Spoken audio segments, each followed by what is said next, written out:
Hi everybody. Okay, so I'm back with another K-drama to see, have you already seen it? And if not, is it something that you would check out? So before we get into this video, we're going to do something a little different because I missed my 100th video. So this is my 101 K-drama series. So, woo to me. Anyway, so let's get into it. You already know the drill. Like this video, follow me for more, and I guess repost this video. Yeah. The name of today's K-drama is called Healer.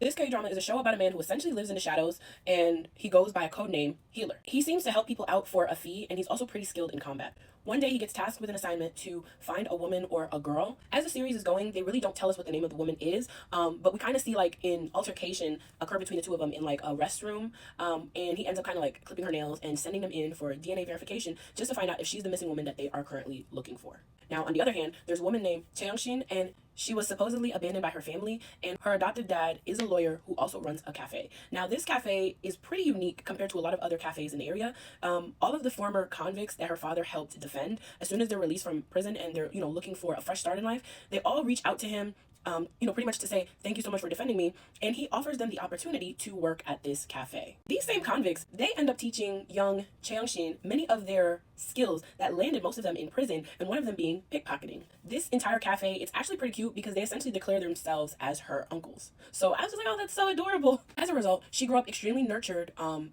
from when she was adopted by her father till now. Despite being extremely nurtured, she can't help but to worry about who her real parents are. She always wanted to know, like, why did you guys abandon me? Currently, Cheong-shin works as an internet news reporter, and she's doing all the odd, greasy, weird, probably illegal jobs that most reporters do, whereas she's posing as people to get into celebs' apartments to get pictures. She's pretending to have issues so that she can, she's doing the works to try to move up in her position. Her main goal is that she can become a reporter like Kim Moon-ho. Now, this brings us to another person in the series.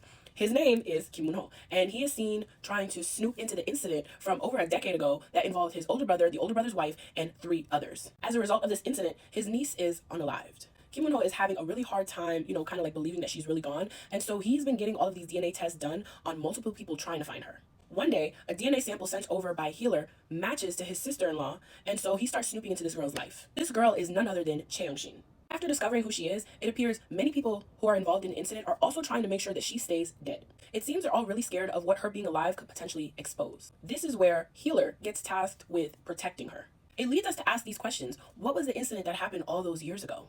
How does Cheong-shin play a role into this? Like, what did her being a young child have anything to do with these people or the people that potentially died? And another question is, does she ever get to find her real parents? I know she believes that she was abandoned, but if the loophole is that she wasn't abandoned, but did they believe she was gone? That changes everything. And it also begs the question of, are her real parents the ones that want her dead? So if you've already seen this K-drama, definitely let me know in the comments how you felt about it. And if you haven't seen it, definitely let me know if this is something that you would check out. But as always, thank you so much for watching. You stuck through with me for over 100 videos. I really appreciate you guys.